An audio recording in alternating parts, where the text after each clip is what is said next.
ndị ba ekene kwen m unu igbo mụnụ nze mụọ ọzọ anyị ekene unu anyị si ka nkwenye chiri ya zelo anyị si n'ụbọchị nke taa dị anyị na mma na ya dịka echi na echi ada agwụ agwụ otu anyị kwuru otu akwa ya dịrịrị ise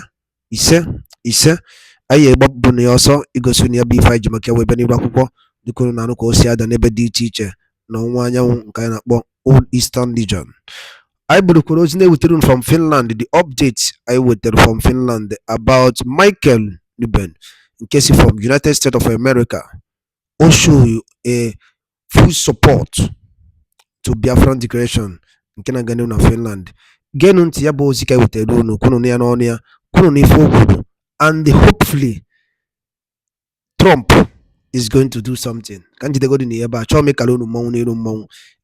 Genu ya bụ ife anyị ji maka ya wee bi ga-esi drop ụra ife iche n'iru akwụkwọ gbasa maka ya bụ ife ndị niile ịnụ. All right, over to you, sir. Thank you very much. Let me begin by saying... Recording in progress. Let me begin by saying Biafra exists. Biafra exists.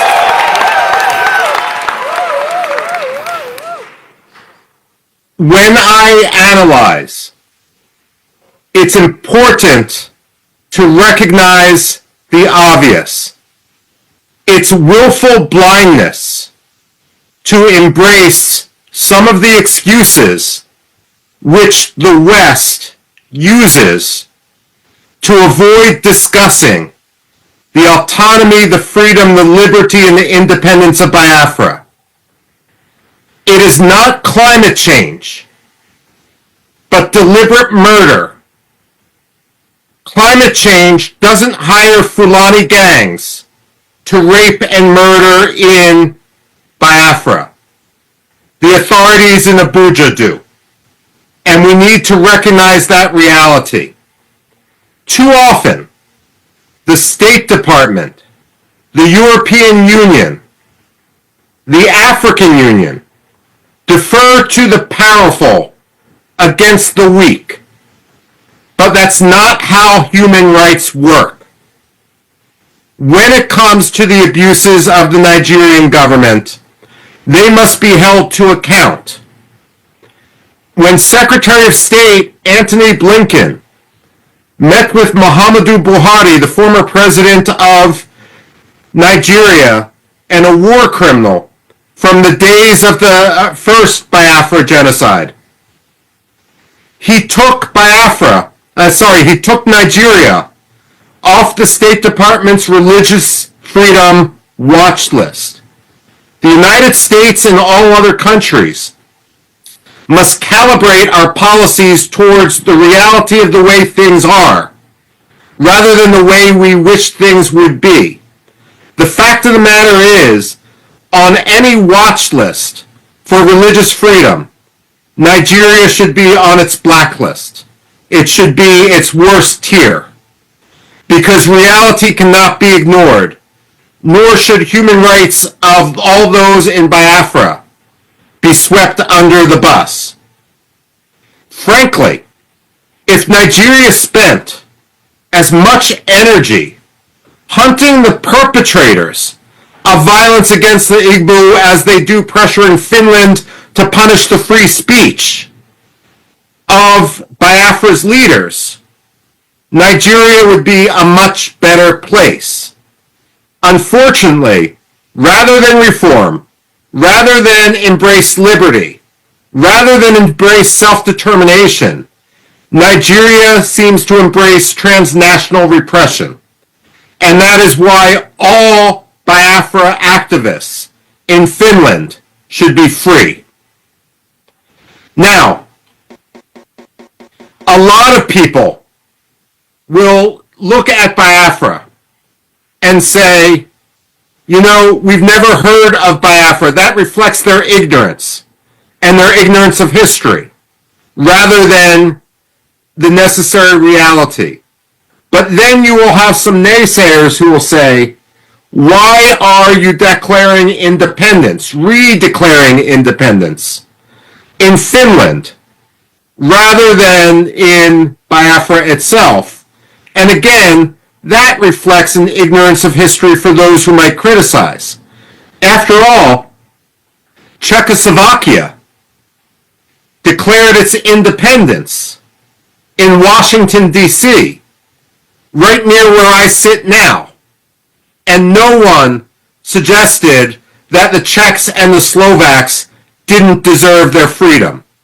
The fact of the matter is, when one faces a lethal threat and lethal repression, you need to assert your freedom wherever you may be, but that doesn't forfeit your rights to your homeland. So, when it comes to Biafra, what I see is everything being done right.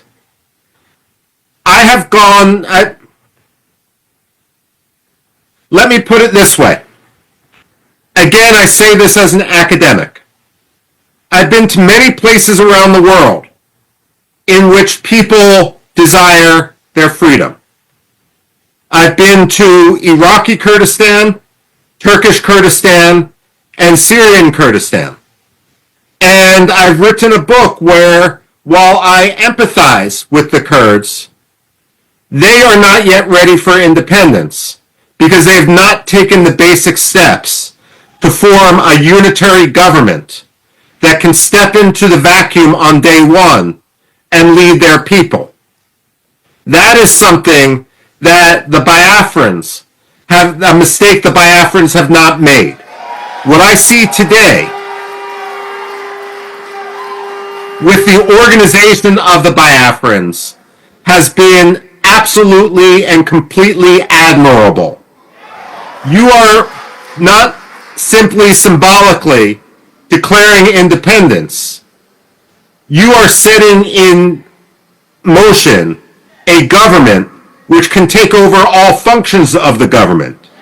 Now, some people may complain that Biafra now has its own army, and they may say that is a terrorist action.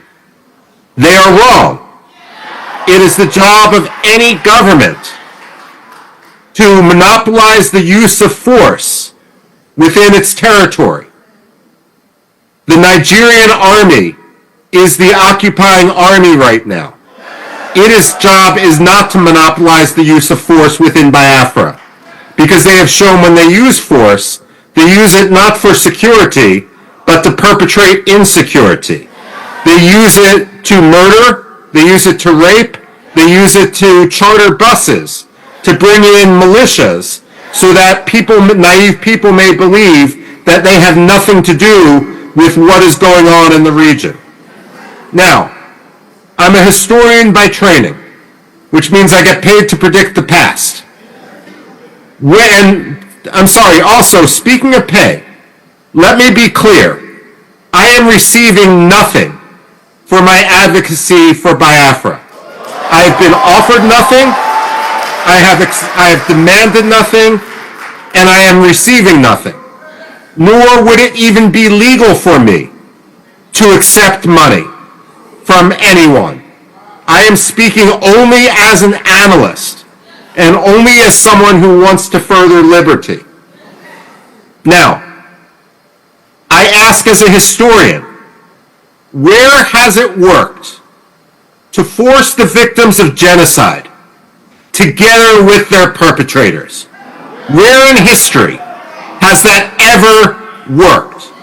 Aggressors must understand that if they turn to genocide, they will always lose.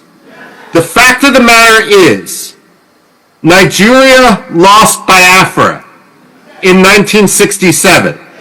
They may have won the war temporarily, but they permanently lost Biafra.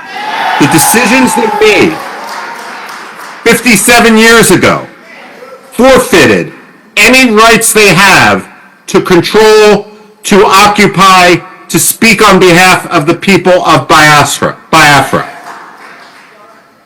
Let me conclude by saying, as an analyst again, I don't think the United States will be the first country to recognize Biafra. But I pray that it won't be the third country either.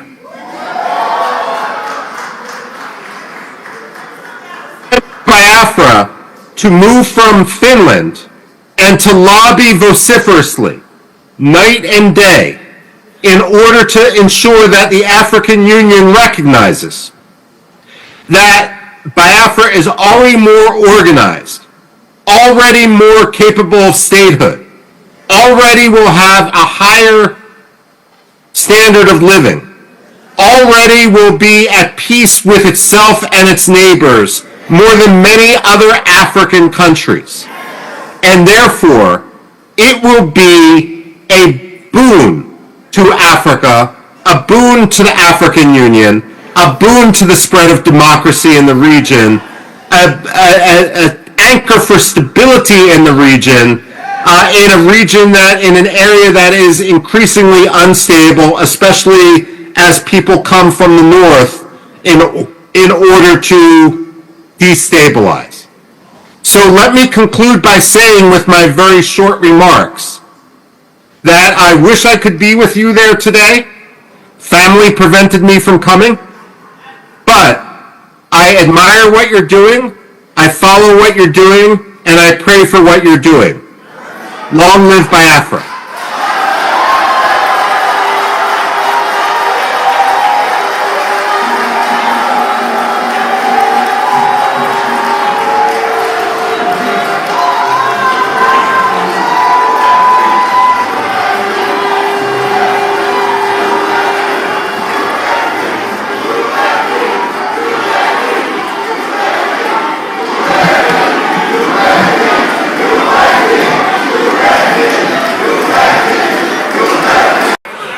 Michael, thank you so much. Thank you. Thank you so much. I am sure that they are listening.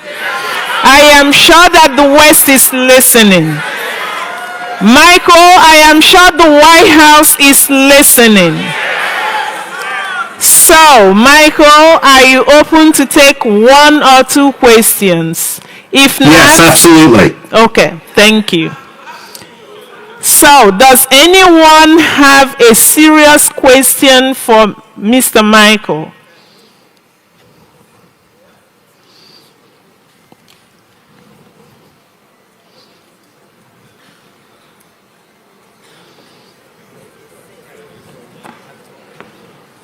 Oh, hail Biafra.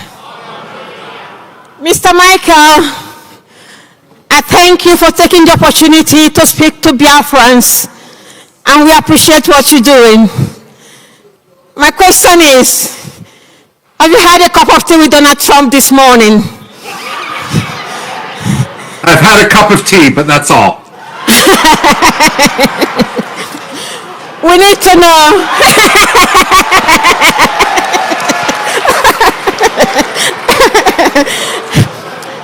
We need to know, with your own experience, what do you think Donald Trump will be saying at this moment? Let me put it this way. Personnel is policy. Donald Trump is the president, but what matters are those who will be staffing him at the Undersecretary of State for Africa level, at the National Security Council, in the Pentagon. That is who also in the Senate Foreign Relations Committee separately. That is who needs to be lobbied if the Biafrans are going to convince the United States. Quite frankly, American attention right now is on China, it's on Russia, it's on Israel. Okay. It behooves the Biafrans to make sure that Biafra gets the headlines for the right reasons. Okay. If I may, and this isn't an either or, yes. The Somalilanders have been at this for years and have made tremendous strides. You can jump over much of the preliminary work they have done to make your case. And given the Biafran diaspora in the United States, given the talent, given how vocal they are going to be your ambassadors.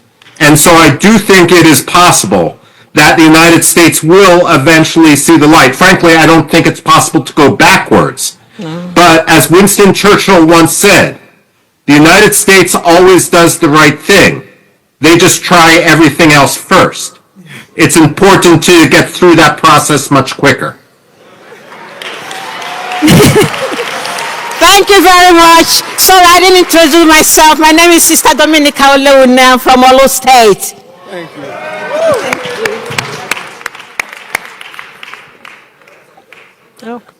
Okay. Does he have to come up for you to work, or does he have to? Yeah. Okay. Do you want to take it to him? Thank you.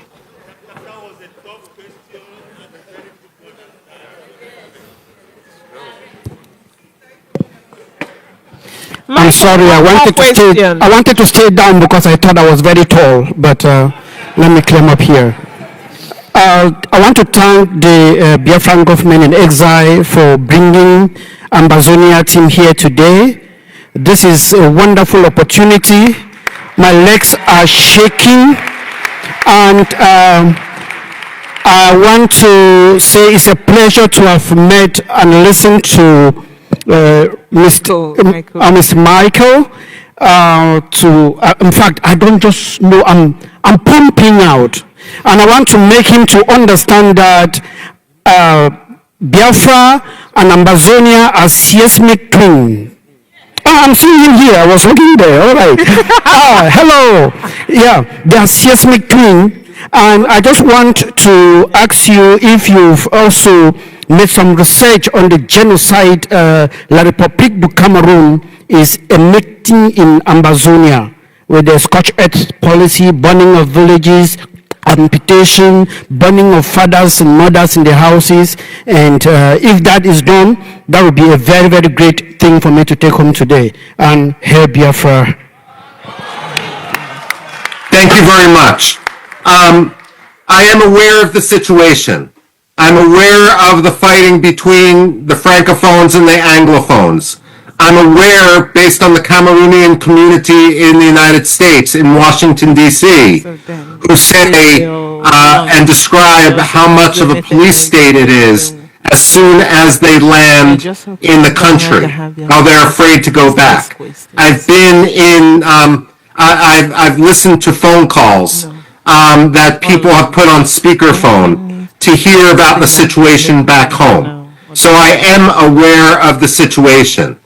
Aside from a brief airport layover in Douala, I've never actually been to Cameroon, and I would hope to be able to write more about it in the future. The closest I have gotten is to the Central African Republic. But look, without doubt, this is my frustration with the United States. Africa is the second most populous continent. It is, when I look at the economy of Africa, largely, the fact of the matter is Africa is the continent of the 21st century.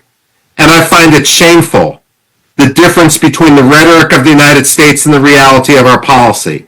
We should not be ignoring Africa anywhere. And that means not only the good news stories, but also the problems, such as what's happening in northern Cameroon. Thank you. Thank you, Michael. Thank you. Yeah, please, do you still have time for a few more questions? A lot of... Of course I do. Okay, thank you.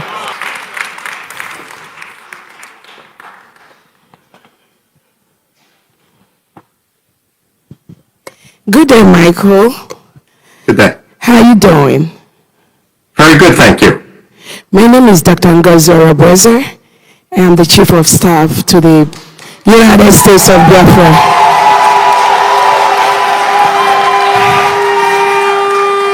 I thank you for your comments. Don't really have any question for you because what you've said is what any sensible, decent human being will say. But I just want to use this opportunity on behalf of my Prime Minister, our Prime Minister Simon Ekpa, to thank you for standing up for Biafra. Please continue to do what you do for us. Biafrans and generations unborn will be very, very kind to you. That's all I need to say. Thank you so much. Thank you so much, and I pray that we will be able to see him in person soon. Thank you. Free from Finnish prison. Thank you. I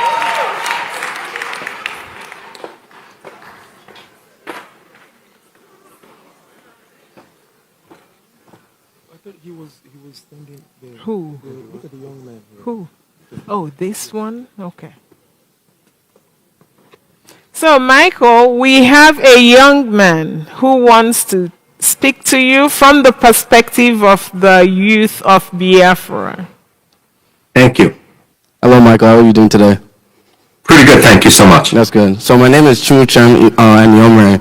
My family have brought me out here today to understand about this fight for Biafra and this freedom. And my question is there any way or any advice that you can give to us to be able to, influence the other young students or young people who want to try and at least contribute or try and help out spreading the word and trying to get a lot of people to get involved with this freedom for our Biafra and everything? Yes, my advice is always write, and write. But don't write simply for the Biafran community. You're writing for people who already agree with you. You want to write specifically for non-Biafrans. You want to write for people that disagree with you. You never want to look at someone as your enemy, but rather as someone who is wrong and needs to be convinced to be right. And if you push them into a corner, it's natural human nature that they're going to dig in their heels. But if it's not a personalized discussion, but rather a discussion of facts, then they can save face when they switch sides and understand that freedom and liberty for Biafra matter. So write for university newspapers, write for school newspapers, write for local newspapers, and write for national news outlets. What I would always say, again, as a writer, and this is something that I've always scratched my head about. You can see I've scratched all my hair off. The fact of the matter is that people will say, not on the Biafra issue, but on other issues, I wrote a letter to the New York Times and they refused to publish it, so I'm emailing it around, and the letter is 2,000 words long. Wow. But New York Times letters are only 125 words. It's not that the New York Times disagreed with Biafra. It's that the letter didn't fit the format. So my advice as someone who's published more than 4,000 op-eds, articles, book chapters, and so forth, is you always look at the other letters, articles, and so forth that are published, and you copy the style. Precisely. No one is going to make an exception for you. So once you get the system, it's actually easy to get published. Editors need a lot of material. I would also say, and I say this, one of my jobs is as an editor. Editors can be very lazy people. If I have two pieces that come in, and one is already perfectly edited and only takes me 5 minutes to go through, and the other one is a mess and takes me 2 hours to work on, I'm going to go on the one that takes me 5 minutes. Okay. And so it's important that the editor's job isn't to make it publishable, it's the writer's job. But you guys have the content. You guys have the facts on your side. Right. It's just a matter of figuring out how to get them to the public. Okay. And for that, I commend your energy. Thank you so much. Thank you. God bless everyone. Thank you. God bless you.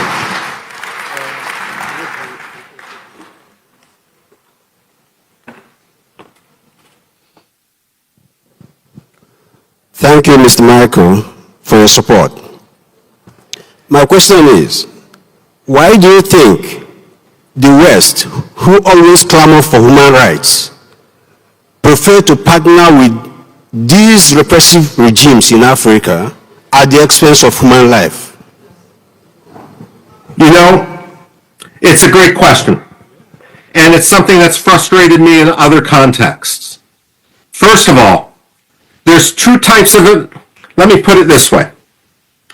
When George Shultz was the United States Secretary of State under Ronald Reagan, whenever a new U.S. ambassador would be nominated to go to a different country, George Shultz always invited him into his office on the 7th floor of the State Department, and he had a big globe there.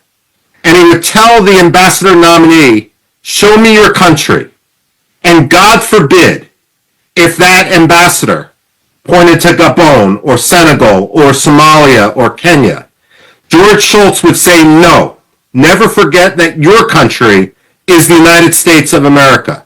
The point of this is that some ambassadors believe that they are successful if they have good relations with the country to which they are sent. But that's not the job of the ambassador to be liked by the president, the prime minister, or the dictator. It's the job of the president to advocate for United States national interests. And I would argue that United States national interests are at their strongest when they are backed by liberty and moral clarity. So, rather than have an ambassador who simply wants to have good personal relations with an undemocratic leader and therefore endorses undemocratic things or ignores real problems, it's essential that we stand with moral clarity even if it makes for an uncomfortable meeting. This is why personally, and I wrote about it at the time, I was so disappointed when Secretary of State Antony Blinken, a man who based his legitimacy at his Senate confirmation on the fact that his father-in-law was a Holocaust survivor, when he ignored and took, when he sat with Muhammadu Buhari and when he took Nigeria off the religious freedom watch list. You know, politicians and diplomats don't like to be criticized. And when you see such hypocrisy, if you write about it, and I'm going to the previous question now, that is something which they will notice. They may not want to admit that they are making a mistake, but they will read the criticism and hopefully not make the same mistake twice. So part of the problem is the culture of the American State Department and frankly, the British Foreign Office and so forth. But part of the problem is that the Biafrans need their voice to be amplified far beyond the borders of Biafra and far beyond the confines of the communities within the diaspora. Thank you, Michael. No. Last question.